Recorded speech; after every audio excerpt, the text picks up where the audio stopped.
بسم اللہ الرحمن الرحیم۔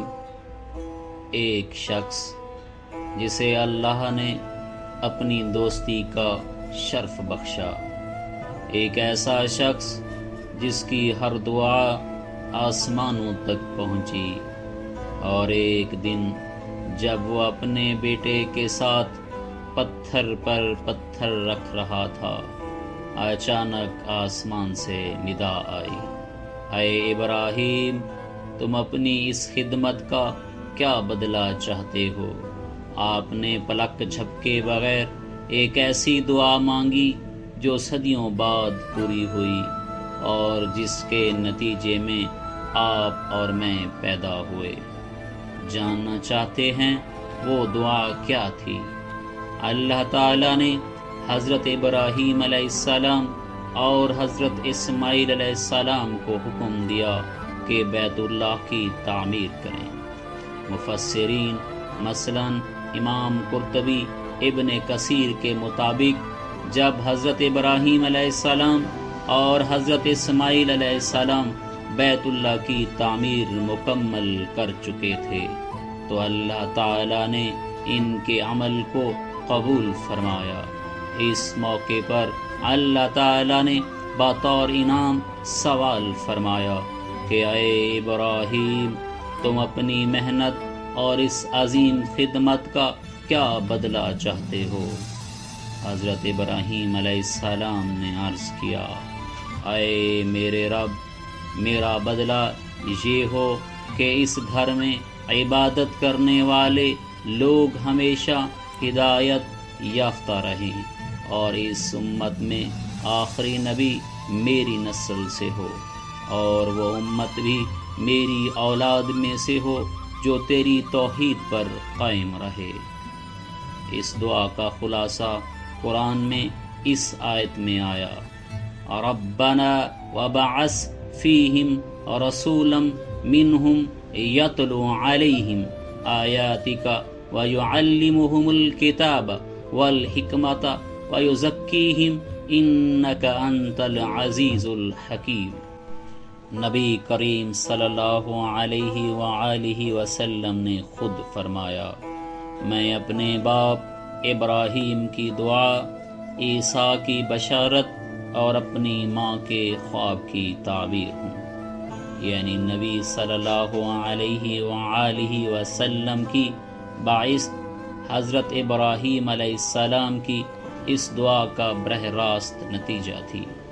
جب حضرت ابراہیم علیہ السلام نے اپنے بیٹے حضرت اسماعیل علیہ السلام اور اہل خاندان کو وادی مکہ میں بسایا تو دعا کی، رب اجعل ھذا بلدا آمنا وارزق اہلہ من الثمرات من آمن منہم باللہ والیوم الآخر۔ اے میرے رب، اس شہر کو امن والا بنا دے، اور اس کے رہنے والوں میں سے جو اللہ اور یوم آخرت پر ایمان لائیں انہیں پھلوں کی روزی دے۔ یہ دعا مکہ مکرمہ کی شان اور روحانی حفاظت کی ضمانت بنی۔ حضرت ابراہیم علیہ السلام نے اللہ سے اپنی اور اپنی نسل کی عبادات میں استقامت کی دعا کی، اور رب جعلنی مقیم الصلاة ومن ذریتی ربنا وتقبل دعاء۔ اے میرے رب، مجھے اور میری اولاد کو نماز قائم کرنے والا بنا اور میری دعا قبول فرما۔ آپ علیہ السلام نے قیامت تک کے مومنین کے لیے مغفرت کی دعا بھی مانگی، ربنا اغفر لی ولوالدی وللمؤمنین یوم یقوم الحساب۔ اے ہمارے رب، مجھے، میرے والدین کو اور سب مومنین کو بخش دے جس دن حساب قائم ہوگا۔ حضرت ابراہیم علیہ السلام کے خلیل ہونے کے باوجود قیامت اور قبر کے بعد کے معاملات سے ڈرتے تھے۔ قرآن میں ان کا قول ہے، ولا تخزنی یوم یبعثون یوم لا ينفع مال ولا بنون الا من اتى اللہ بقلب سلیم۔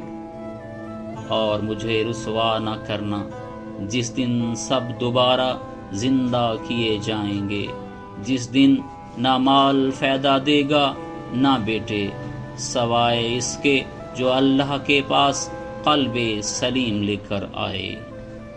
حضرت ابراہیم علیہ السلام کا تعلق اللہ سے عام تعلق نہ تھا، یہ تعلق کامل ایمان، صبر اور امتحان میں کامیابی کے بعد عطا ہوا۔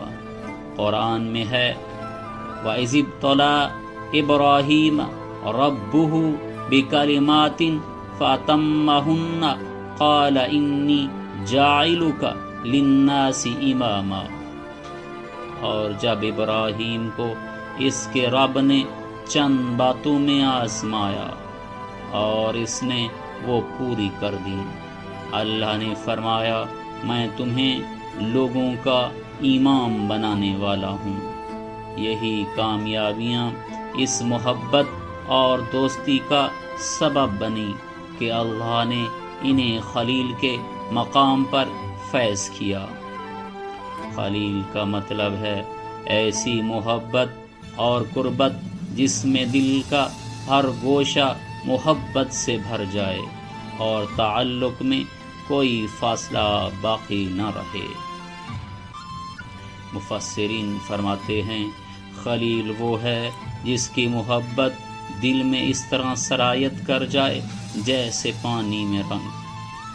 اور حضرت ابراہیم علیہ السلام کی محبت اللہ کے لیے ایسی تھی کہ انہوں نے اپنی پوری زندگی، اپنی خواہشات، حتیٰ کہ اپنی اولاد تک کو اللہ کے حکم پر قربان کر دیا۔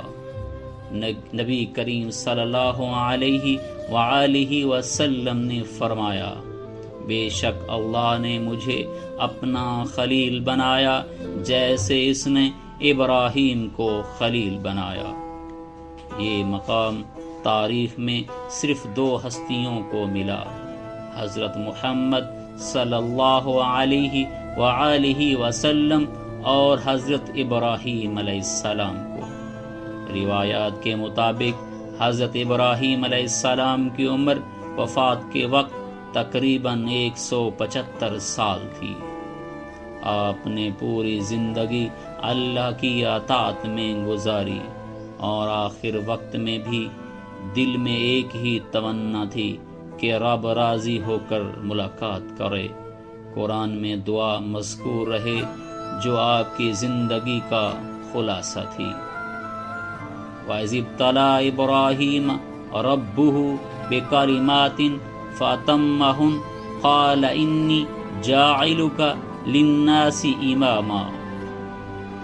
اور میرے لیے بعد والوں میں اچھا ذکر باقی رہے اور مجھے نعمت والی جنت کے وارثوں میں شامل فرما۔ حضرت ابراہیم علیہ السلام کی زندگی کا اختتام فلسطین کے علاقے الخلیل میں ہوا، جسے انگریزی میں ہیبرون کہا جاتا ہے۔ یہی شہر آپ کی دعوت، ہجرت اور اللہ کے ساتھ قربت کے سفر کی آخری منزل تھا۔ مورخین کا بیان ہے کہ یہ جگہ آج بھی مقام ابراہیمی کے نام سے پہچانی جاتی ہے۔ حضرت ابراہیم علیہ السلام کو ان کی بیوی حضرت سارہ سلام اللہ علیہا کے قریب دفن کیا گیا، جو آپ سے پہلے وفات پا چکی تھی۔ یہ جگہ آج غار مقفیلہ کہلاتی ہے جو الخلیل شہر میں واقع ہے۔ یہ وہی جگہ ہے جہاں لاکھوں مسلمان اور غیر مسلم زائرین حضرت ابراہیم، حضرت اسحاق، حضرت یعقوب اور ان کی بیویوں کی قبور کی زیارات کے لیے آتے ہیں۔ حدیث میں نبی کریم صلی اللہ علیہ وآلہ وسلم نے مومن کی موت کا منظر بیان کرتے ہوئے فرمایا، فرشتے رحمت کے کپڑے اور جنت کی خوشبو لے کر آتے ہیں، اس کی روح آسانی سے نکل جاتی ہے جیسے مشکیزے کے منہ سے پانی کا قطرہ نکلتا ہے۔ یقیناً خلیل اللہ کا دنیا سے جانا بھی رحمت اور خوشبو سے بھرا لمحہ تھا۔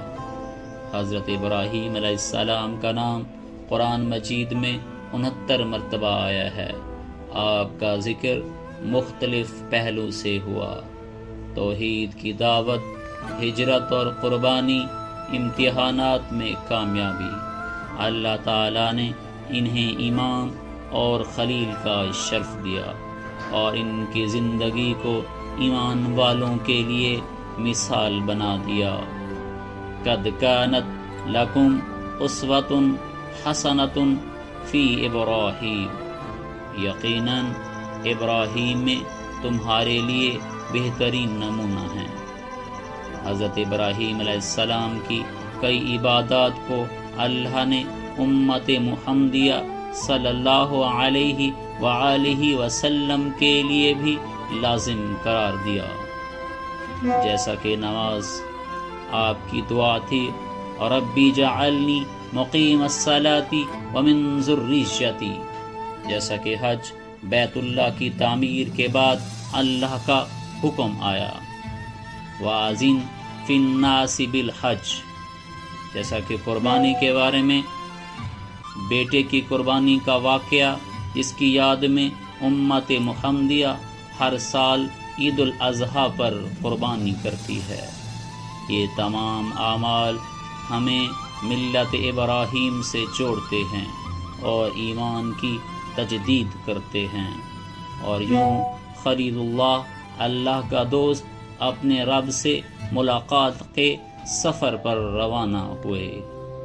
الخلیل کی فضاؤں میں آج بھی ان کی قبر خاموشی سے گواہی دے رہی ہے، گواہی کہ جب انسان اپنی زندگی کا ہر لمحہ اللہ کے لیے گزار دے تو اس کی دعائیں صدیوں بعد بھی زندہ رہتی ہیں۔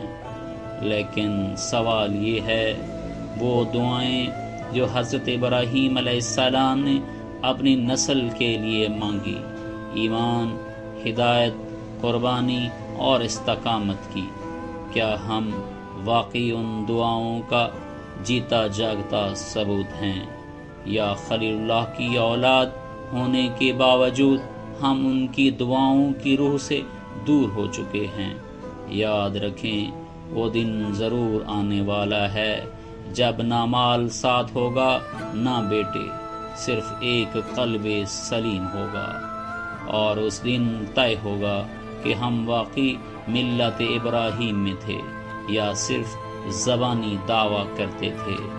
اگر یہ پیغام آپ کے دل کو چھو گیا ہے تو اسے آگے پہنچائیں، اس ویڈیو کو لائک کریں، شیئر کریں، اور مزید ایمان افروز واقعات کے لیے ہمارے چینل اسرار حقیقت کو سبسکرائب کریں، کیونکہ ایک پیغام، ایک شیئر شاید کسی کی زندگی بدل دے۔ جزاک اللہ۔